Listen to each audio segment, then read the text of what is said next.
Director Polanski, 1974. Get the hot tub ready. Just a big Jack fan. Big old Jack fan. Yep. I wish they would have done like the Shining sequel, like Doctor Sleep, like 10 years after, and somehow been able to incorporate Jack. Like that would have been really cool. But what do you do? What do you do? Hindsight's 2020. You guys want to dive into this one? Yes, we can. Hello and welcome to the No Expectations podcast. I'm Ben. And I'm James. And I'm Max. Today we're talking about 1974's Chinatown, starring Jack Nicholson, Faye Dunaway, and John Huston. And this is directed by Roman Polanski, great director, terrible person. Written by Robert Towne. Jack Nicholson plays a private investigator pre-World War II. And he just is solving a series of interconnected mysteries, so to speak, and kind of getting dragged along. It kind of sort of Alice in Wonderland-ish, where like he's fallen down the rabbit hole. Yep. You know, it just keeps on getting deeper. It's a pretty realistic feeling mystery while you're doing it, because lots of times Jack doesn't feel like he knows what's going on, and you kind of... It's hard to... I'm sure this is a great rewatch movie. Totally. Yeah. 110%. I have to rewatch, because this is the first time both of us watched it. Yeah, it gets and better with subsequent viewings. I do need to watch it more than once to understand what the hell was going on in this Yeah. one. But what I know was going on was great. I loved it. I liked it. Yeah, it was really good. Yep. Yeah, this is one... this is actually the first time... Well, second time we've done this. This is a film I have actually seen a couple of times before, but it's been a long time. And this was their first time checking it out. I've seen Chinatown. This is probably my third time watching it all the way through, but it had been a few years. And yeah, I like this one. For me, this is a solid 4 out of 5, and definitely gets better with subsequent viewings. And if you can watch it on Blu-ray, more power to you, because it looks beautiful. Yeah, 4 out of 5 as well. I think I might step it up to a 4.5 with more viewings, I believe. Yeah. I've owned this movie. Like, he told me to buy it. That's like right there, the copy. I've had it for 3 years probably now since I bought it. Okay. Never even watched it. I literally like ripped it open. The seal, it was still sealed and everything. So good, man. Yeah, it's one of those kind of like Max was saying, kind of to piggyback off that. Like it feels very real. Like for a movie like this, that's noir. You know how noir is always kind of the jazz music in the background and smoky and kind of over the top. This one was like, I would say, a perfect noir, because it wasn't trying too hard to be a noir. It just naturally happened to be a noir. And it wasn't like that, over the top silly vibe that you get from a lot of them. This one just felt very authentic, and everything felt kind of real. And even though it was like my third time watching the film, I still feel like you're not sure what's going to happen. Like they did a really good job of making it feel real, and like the twists and turns all seem pretty real, and like the danger was real. And what I loved about it too is that the good guy didn't always win. It was like he got his ass. He got his ass typical kicked for film noir. Yeah. Usually the hero gets sort of hurt or something in the end and learns something, but yeah, and there's or always develops. a lady fatale as well in noirs. Oh, the femme fatale. Yeah, it was kind of you would expect what's her name, Evelyn. You would expect her to be the femme fatale. Yeah, but she is really innocent, and then she seems like she's not innocent though. I heard that in the sequel, you kind of get a lot of this gets like tied up, a lot of the stuff from the first movie. So I'm kind of, maybe you guys want to watch the sequel next week. I enjoyed this one. That's the plan. Yeah, let's do it. Let's do it. Yeah. Okay. Yeah. So are we to ratings yet? What would you give it? Oh yeah, so I gave it a 4 out of 5. I gave it a 4 out of 5 as well. And pushing a 4.5 out of 5, but there's just a little something to it. Not to criticize Chinatown, but I mean we are critics, so it was like, I know it was 1974. I know it's Roman Polanski. I know it's Jack, but I still think it could have been paced just a little bit quicker. Yeah. It could have had a little bit more, I don't know, rapid scenes and maybe a little bit more action. And also Faye Dunaway, I actually really didn't like in this role. I really wasn't crazy about her. She's cute, but I don't know. There was a little something missing for me that I think some of her eyebrows were missing. Yeah, I think all of her eyebrows were missing. But yeah, it's still a great movie, and it gets an A from me, but it's not an A+. Like there's still a little something keeping it from being a perfect movie. But love the poster, love Jack, and Polanski did a great job, even though he's a freak. I love just crime and just noir as well too. Yeah, so that's yeah, good, really good movie though. And like I said, 100% worthy of rewatch. Yeah. Like, you know, it's one of recommend. Yeah, 100% recommend too. What about you? What's your rating for it? I put it up there. 4. Yeah? Solid 4. 4? Yeah. Nice. Yeah, I would say out of the ones we've watched, like Mosquito Coast has been my favorite, and then I would say this is probably the second favorite one that I've seen so far. I was doing some research on YouTube, just watching other videos and stuff. But a lot of some people think that this is the greatest screenplay of all time. Would you argue that? I've heard that as well. I would say probably, well, I don't know how long ago those videos were that you watched, but I would say like within like maybe like 10 years ago, I would agree. But probably now there's been movies probably substantially better now. Yeah, and I also haven't read the actual script, because sometimes when you read the script and you're reading the action and you're reading the dialogue, and it's like it's a different experience sometimes, and sometimes it's not exactly perfectly translated in the movie. Do you know of a resource where you could find that stuff? Yes, the IMSDB, the Internet Movie Script Database. It's basically like IMDb, but for scripts. You can go there and you can find a gazillion scripts. I don't know exactly how many, because they're always updating them with new ones and old ones. And that's IMSDB. I recommend checking it out. And you could actually read a whole plethora of scripts. Well, I think there, and even also IMDb Pro.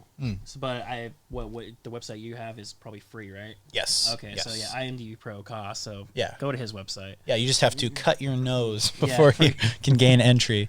But which I thought was a cool thing to do to the character. It's like, because Jack Nicholson's such a good-looking dude, and like he's usually, you know, fairly perfect, and it's almost like he jumps at the chance to make himself less perfect. Yeah. You think about it, like the nose, the Joker, looking wacky in The Shining. It's like he's not afraid to be a character, you know. I don't know if you realize this, but the character who slit his nose open with a knife, that was Roman Polanski. Yeah, it was Roman Polanski. Roman Polanski, I saw that, yep. And that's cool. I like when directors put themselves into the film. Well, this was a few years after when his wife was murdered, too, so... Yeah, Sharon Tate would have been killed in 69, 70? 69, 70, something like that. 70, Yeah, Once Upon a Time in Hollywood time. So, But... well, I found that there were a lot of like red herrings or like misleading clues in this. Having rewatched it, were there any, like, do you have any advanced spoilers for us, or something that you noticed that's kind of like buried levels of complexity? Not really. It had been just long enough. And what was up with the water and the water and the salt water and the glass? Bad for glass. Yeah, sure. Salt water, very bad for glass. There's a lot of stuff I still really didn't understand that still went glass? over my head. Like there's a lot of stuff. The only thing the only thing I understood on the glass was that he pulled a pair of glasses out of the salt water. Oh. And he had noticed something kind of shimmering in it, like early in the movie. And he tried to get it out, but then Faye Dunaway came out and he couldn't get it out. And that ended up being her dead husband's glasses. Which I watched a video with the glasses with the eyes, because it's a private eye. I watched a video discussing that more. Yeah, if you watch the film too, like there's a lot of emphasis on the eyes. Like after watching like someone discuss about that, I'm like, holy shit, like you're right. And especially she talks about her eyes unique. Faye Dunaway's character as well, because of like that green little iris she has. And spoiler at the end, what happens to her as well. Oh yes. She gets shot in that eye. Yes. Yeah. Yes. So there's a little heavy spoiler, guys. Heavy spoiler. Hints of messages in That's there. very interesting. And then it's also what I really like what they did too is this film. I mean, they do it a lot now. Max, you probably saw this video as well. Is handheld, like they did it a lot. Yeah, the ending especially. Back then, that wasn't common. Now it's common, but back then, Well, that was like really. Yeah. Well, just like heavy cameras. Yeah. Yes. You know the movie that really started streamlining that was the first Rocky. They started doing the more handheld shots because all the shots of Rocky running and everything, like the cinematographer was running along with him, and that was the first use of one of the earliest uses of Steadicam. Yeah, the whole reason for them to do that too is because they want us to give us the POV of Jack Nicholson's character. Well, Jack. Yeah, they did a good job. Over the shoulder and everything. We saw everything in his perspective. We were following him, trying to solve everything, which was really cool. Yeah, they did a really good job on this one. And like, say what you will about Polanski and his personal life being a weirdo, if you separate the art from the artist, really good director. Yeah. There's a lot of directors. I mean, like look at Woody Allen. Oh yeah, absolutely. Or look at musically, like Phil Spector, people like that. It's like, yeah, there's freaks, but if you can look at it as a standalone thing, as a creation with a bunch of people that worked on it, really good movie. And I love the poster artwork. They did a really good job on that. That's one I would have framed. Like that's a really cool. I really do like. That's a really badass. I wonder who did the art for that. Like that's a really badass poster. Like I like it a lot. I thought that was a cat on the poster. I can't see where you keep seeing bottom right next to his arm. like right here, but that's just smoke because there's no cat. So I remember you saying in the last episode. I'm gonna pull I thought that he may have been mispronouncing glass. It was meant the grass, Grass, like the yeah. salt water is bad for the grass Oh, because I he's see what like you mean. works in the garden. I see what you mean. But that I there's another aspect there. Yeah, That movie did that the character development was actually really cool. Yeah, they Like- did a great job. Didn't it feel real in a Even- lot of parts? Yeah. Well, even with like this character, I forget Curly, right? He didn't really like. Burt Young. You know the actors. I thought he was gonna just be in the first scene and just kind of then gone. They brought Yeah. him back like it's a little message. It was kind of cool. It wasn't pointless. Yeah, His character exactly. wasn't pointless. It served purpose. Like Yeah. everything they did in here, like even big or small, like had Yeah. a purpose. It's like Everything a connected. universe. yeah. Yes. Everything kind of collided together pretty well, like Do you- small town. Do you vibes love and your all. Did husband? they ever go back to her? I don't think so. I think she was one that didn't have a happy ending. Like it just kind of, she was just there to show like what they do. Yeah, I was trying to remember. I was like, so she was just hired just to be the red herring, right? Yeah, and the first two people like that he like interviews are like just to kind of show his day-to-day grind. I think. Yeah. Like they're just kind of establishing like what he does, and then it's kind of like okay, we saw 2 cases basically for the day, and then it's like all right, let's get on to the real one. You know. It feels very modern still, even though it was like a movie from 1974, and even though it was taking place back in like 1937. Like it still feels pretty modern, like the way it was shot, the way it looks, like the cars, really good. the use of just something simple like a telephone. For some reason, it didn't feel ancient. You know? He didn't. Yeah. I mean, especially like, it is on Amazon, which is free to watch if you guys have the subscription. But I Yeah. totally recommend watching this on Blu-ray. Yeah. It just looks so much crisper. Like when I was Really? watching it, because I watched the first half on Blu-ray, and Yeah, then same. I wanted to go out in the living room, and then I started watching it on Prime because I didn't want to bring out the Blu-ray player there. Yeah, this one looks more like an And early DVD cut. You can tell the difference, and it was darker. And I was like, Yeah. this looks terrible. I'm like, I kept messing with my settings and everything. I thought there was something wrong. With Amazon the was TV. darker? Yeah. Amazon like even Amazon looks like this, and then just imagine everything just like really More enhanced vibrant and bright and- and more clear and crisp. Like they Yeah. really cleaned it up on Blu-ray. Yeah, I mean Yeah. streaming's great, but I still think there's a place for like high fidelity Totally. monitors Totally. and audio and stuff. Yeah. I just miss going to the theater. I know now they're like showing movies regularly, but yeah. for a while there, it's like, man, the COVID really put a damper. There was a on little that. lull, yeah. And even when they were playing, just nobody was going. Yeah. That was the Yeah, thing. I mean, like, I enjoyed myself going. So I did too, there's yeah. no one there. did you see King Kong, Godzilla? Yeah. Okay, I think we may have mentioned that, but like Yeah. watching that at home Just didn't feel was right. like same, so yeah. bad. I feel like it would have been maybe a little bit okay in the Yeah. theater just Yeah. because you're getting hit with all those Spectacle. waves. Yeah. Especially like the sound stuff with that movie is really dependent on those weird boss fight things. Oh yeah. That's when I went and saw on the big screen, and even though I still didn't really like it, I'm glad I saw it on the big screen compared to at home. Yeah, I wish because I saw it on the big screen. I mean, like I said, it still was weak and could have benefited from a million things. I'm not even gonna go into because we're not talking about that Yeah. one. But yeah, it was some movies are just better on the big screen. There's also some comic relief in this movie that helped me along. Like, I don't know, like the part.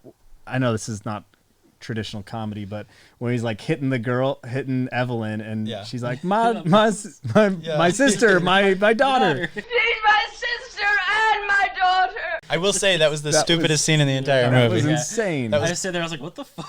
Yeah, that was the goofiest. That was the part where I was like, "Come on, Faye." It got my attention. Phoning it in. Like, my sister, my daughter, my sister, my daughter, my sister. Oh no! Get it together. My sister and my daughter. John Huston That's, fucked me. Yeah. Oh my Yeah. god! I what will a say John twist. Huston, good actor, and I don't know if you guys know this, but John Huston, who was the old man on the farm and at the end, the Faye Dunaway's dad, in real life, his daughter is Angelica Houston, and Jack Nicholson and Angelica Houston were in a relationship together for like 15 years. Oh, wow. And they had just started dating when they This did film. this movie. And so when they had to do those scenes together, it was like he had just met him as his like, almost father-in-law. And it made the scenes like a little more intense. And also John Huston was the only director in the past to have directed his own father and his own daughter to where they both won an Academy Award for their performance in one of his movies. Wow. Yeah, fun fact about John Huston. And another fun fact, the dude in the, I don't know if we want to fast forward to it, but the dude in the barber shop, let's see if I can get up to it. Barber shop, bear with me. Yeah, that scene was cool when he's standing up for what he believes in. He's like a noble Noble guy. character. Yeah. Yes. Oh, and also here, this scene right here, if you want to show it real quick. Yeah. Where he pulls up to the waterfront and you see this restaurant here. I actually ate at that restaurant before. Yeah, It's in California, Yep. and I went to that park before, and they had a bunch of things up back when I was a kid on the walls, and the server actually told us, like, oh, Chinatown was filmed here, and this restaurant appears in the background. That's cool. And I remember walking around those trees and everything, and it was That's so Did you funny. feel it? Like, did you feel the little magic? I behind felt it? the energy, but at the time, you know, I knew who Nicholson was. I was probably like 8 or 9 when we went there. I knew who Nicholson was, but I had never seen Chinatown. Yeah, I always so it love didn't. going to film locations. Yeah, it didn't have the same impact, but I've been there. Yeah, It's just like crazy. because I've been to the ET film location as well. So Elliot's house. Very cool. And in the hill, riding up the bikes, you can just I don't know. That's For me, amazing. I felt it. It was so Yeah. cool. Just riding like going up there. I've been to the lighthouse from Forrest Gump where he turns around Badass, badass. in Maine. So this scene right here, this gentleman next to him who gives Jack Nicholson a hard time about his job was the executive producer of the movie. Hmm. Yep, and he popped himself in for the scene. I like a lot of people pop themselves in this. Let's go. Yeah, it was cool. So he was the executive producer. Fun fact: C.O. Erickson is his name. C.O. Erickson. Oh, he's passionate. Very passionate. You got a problem? You're kicking people out of their homes, you fucking asshole. Your Jack Nicholson's not bad. It's not that good Yeah, though. I'm not even gonna even attempt. I'm That's not what even I- in the realm. Yeah. That's one I would have to work on. I think you have the right voice box for it. Yeah. At I think least. so. Just gotta hone it. Maybe a little tweaking. Never rub another man's rhubarb. Yeah, I love Jack Nicholson. So I'm so glad he played the Joker. Fuck, I'm so glad he played the Joker. Like I love Heath Ledger. I love Cesar Romero. But To start out for like the Batman film, dude, great so choice. good, so good. Jack Yeah, Nicholson, and I'm really great glad we choice. got a Jim Carrey Riddler too. Yeah. Like that's just so good, so freaking. Those movies good. are not great, but they're fun. There's something about them though. There's nostalgia. Yeah. A lot of nostalgia. Even with Arnold Schwarzenegger's, Mr. Yeah. Freeze, What those killed the lines. dinosaurs? The Ice Age. But yeah, okay. So if you had to pick another, well, it might be tough because that era we don't know as many directors. But if you had to pick another director that you can think of off the top of your head from the '70s to direct this, who would you pick? In the 70s? From the 70s. Ooh. Yeah, I would say the only ones that really come to mind I only off have the top of a my few. head. Steven are, like- Spielberg. Yeah, he could. He would have been super young, but he could have. I would only see like what Kubrick because that's all I know. Back then. I would say Coppola Oh yeah, because he did Godfather. I would say Coppola. I feel like Yeah. it'll be a lot longer film though. yeah. Way This is this 7-hour cut. It was already pretty long. It's long as fuck. Yeah, it's long as fuck. But this one didn't drag on. It almost dragged on, but it didn't drag on. It just worked. It filled Yeah. it filled all the time. If you just weren't right. if you weren't fully engaged, I could see how maybe if you're like missing just a moment or a certain clue here or there, Yeah, you yeah. could kind of lose it. Yeah, a little something.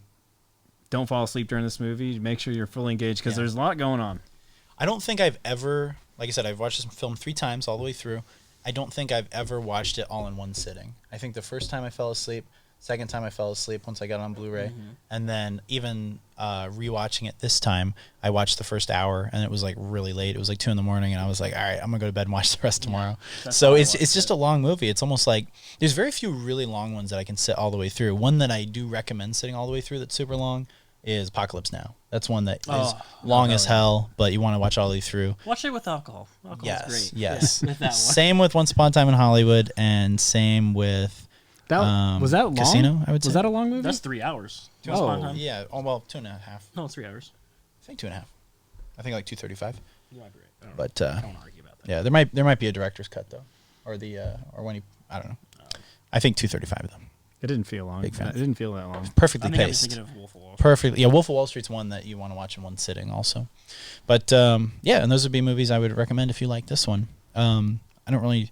Well, let's see. How about if you don't mind a little more swearing, a little more Scorsese action? I guess I would recommend. What the fuck was the other one he did with DiCaprio?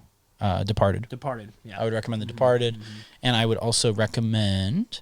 Are we talking about for Jack Nicholson movies to recommend, or just movies Oh, in just general? movies in general, but Jack, What came was to the mind. one that was like had Britney? It's another film noir movie, but it was like new age and had some like weird animation, kind of in a way. Sin City. Yeah, Sin Sin City. City. Yeah. Jessica Alba. I would recommend Sin City and Roger Rabbit. Yeah. Oh, Roger Rabbit. I love yeah, Who Framed yeah. Roger Rabbit. If you want to go back, Casablanca. Casablanca, yeah, that's a good one. That's another one I've never watched in one sitting. Yeah, I've always same. watched it in halves. I do like. It's been so long since I watched it. I only remember bits and pieces of it, so I would actually go back and watch that one as well. I would rewatch Casablanca. Yeah, and then also one I actually got to be honest on this one. I've never watched all the way through. Something with noirs, it's like they're so kind of slow. It's easy to fall asleep to. They kind of lull you into sleep. But you're solving the crime with them. Yeah. Takes, Well, there's one that I've tried watching and I've never gotten all the way through, and I actually own it. But it's with Orson Welles and Charlton Heston, and it's called A Touch of Evil. And I've watched like the first hour of it a bunch of times, and I've never finished it. Did Orson Welles direct it at all? Or? Yeah, he directed it and acted in it. Yeah, and he only has a few movies that are good. I respect him. I do but, like him as a director, but he's just he kind of lost his mind. Yeah, he gets a little off track sometimes.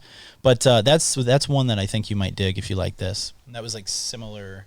Actually, that came out in the 50s, but similar vibe. Well, they did a really great job with this. Like you said, it's so modern too, but it just felt like the timeless. Yeah, that. Well, I'm just saying it felt like it was filmed back in that era too. Oh, yeah totally. They adhered to the film noir. Like it had the same like mechanics, like the same beats, but it was really unique. I mean, totally. I haven't watched a lot of film noir, but as far as I know, like the structure of it was similar. But at the end, she dies, and he didn't really develop after that. It kind of just ended. Yeah. I would say I wasn't a big fan of the ending. I like the ending. The ending is actually one thing that I might appreciate it more with more watching. That's one thing that really stood out in my mind. Actually, one of the few things that I like really remembered about it was the beginning and end. And it's a spoiler alert. Pretty screwed up ending, but it's impactful. It's really impactful. I mean, I mentioned it earlier, but yeah. Totally. I want to see the sequel because I want to see all the same characters. I want Jack Nicholson to get some redemption here. Yeah. Yeah. I recognize this guy. That how do you pronounce his last name? Gitz. Gitz. I thought. Yeah. Jack Gitz. That actor was Jake. Right? Sorry, John Hillerman. Wasn't he like an Alfred character? He was like an Alfred character in like the '60s show. I thought. I don't know. He looks like the Pink Panther. He really filled the screen. I can't imagine having two Jakes. So I'm really looking forward to the sequel. Exactly. Let's see what John Hillerman was from. Oh, he was from High Plains Drifter. He was from Blazing Saddles. Okay. Magnum P.I. That's where I know him from. John Hillerman, Magnum P.I. Last Picture Show, Jeff Bridges. Very Brady sequel. Okay, so between Magnum P.I., Blazing Saddles, and High Plains Drifter, and Dean Martin Celebrity Roasts, I recognize him. Good man. Good plan. Okay, so anyway, this movie, highly enjoyable. Did you want to alternative cast at all, or did you have any? I did. I did a couple. I don't want to recast. Yeah, them. I'm such a huge Nicholson fan. It's tough. If I were to, I have one person. That's it. Who would you pick? Clint Eastwood. Same. Yeah. I picked the same, and also my secondary choice because I knew you'd pick Clint was because it's an obvious choice. Paul Newman. Yeah. Paul Newman could have also it's totally. so hard to replace Jack Nicholson. Oh, I love Jack. Yeah, I would never want to replace him. And then Faye Dunaway's character. I did Jane Fonda. Jane Fonda. Okay. I picked Elizabeth Taylor because she would have been like 40 at the time, so it would have been perfect. Marilyn. Oh, Marilyn Monroe. Yeah, she would have been dead. But yeah. But let's. Would they have to? Oh, I guess they would have had to be alive to be. Yeah. Well, I see what you mean though. Had she been. Yeah. Had she been alive. Scarlett Johansson. Yes. Yes. 110%. As a sperm. Yeah. She's just like on Nicholson's chin. Just like, yeah. Sorry, Jack. That was uncalled for. I love Jack. I just want to say Jack is definitely one of our favorite actors. Like he's so great, man. Like nothing but respect for him. I feel like even his bad movies, like I can just totally appreciate just him. I can totally look past it. It's just like he's kind of like Sam Rockwell to me, where it's just like I just appreciate whatever the guy does. Same with Schwarzenegger. It's like they kind of get a pass, even if they're in a bad movie. It's really not their fault. You know what I mean? What's the worst movie that Jack Nicholson has done? Oh boy, he's done a couple stinkers. There were a couple westerns that he did that I wasn't a huge fan of. He did one called Going South that he directed. That was he and Danny DeVito. And I remember just kind of being kind of bored watching it. Like it had potential, but it didn't quite. And then also he did one with Brando that I remember really liking the first time I saw it, but then I rewatched it and it was pretty terrible. It was Ride the Wind or something like that. I'm probably wrong, but maybe it'll say it here in his filmography. But it was one that was totally it's not on here. But whichever one he did with Brando. It just missed the mark, man. The music was really goofy in it, and the pacing was kind of weird. The The third act was really enjoyable, but he made a couple stinkers. Yeah, there's a lot of movies that I haven't seen that he's done. Yeah. So There it is. What was it called? Oh, The Missouri Breaks. Missouri Breaks. Yeah, The Missouri Breaks, worth a watch if you like Brando and Nicholson, but just be warned, it's not either of their best. No, I didn't know he was in Tommy, the Who movie. I don't know. Interesting. He did a lot. He was in the original. Gosh, you gotta feed me some more. The fucking Wait, what? plant. Oh, Little Shop of Horrors? Little Shop of Horrors. He was in the original Little Shop of I Horrors. did not know. He was the patient of the dentist, and he liked getting his teeth pulled. Interesting. I never saw any Young of, Jack I never Nicholson, saw super any of the young. Little Shop of Horrors. I never saw the new. The new one's good. I Yeah. mean, well, not new, but Brand new, 1987, something like that. It's good. Wow. Got Rick Moranis in it. Come Good on. man. Yeah. He's a good man. All right, guys. Any closing remarks? Well, what do you think the next movie's going to be about? I kind of just figure it's going to be just a continuation of this. Another murder, Two another Jakes. mystery. Two Jakes. Maybe So- maybe someone's like stealing his identity or Yeah. something. Maybe. Hmm. Yeah. Maybe he gets a second cock attached. I don't know. He's got to drain both It's snakes. gonna be like twins. He found like a lost brother, so it's Maybe like like a Jake. Yeah, Jake so they go on a off. little A adventure Jake off. together, Dan DeVito's gonna pop. trying to in. meet their like birth mom, something like that. Yeah. I don't really have any big prediction for it, but I think it'll be more murder and more L.A. driving around at sunset. And he directed Two Jakes too, right? Yes, he did direct the Two Jakes. So anyway, if you guys would like to participate, watch the Two Jakes, and we will review it next week. And please be kind. Rewind. And subscribe. Thanks for Thanks for watching. watching, guys. Bye. Thank you.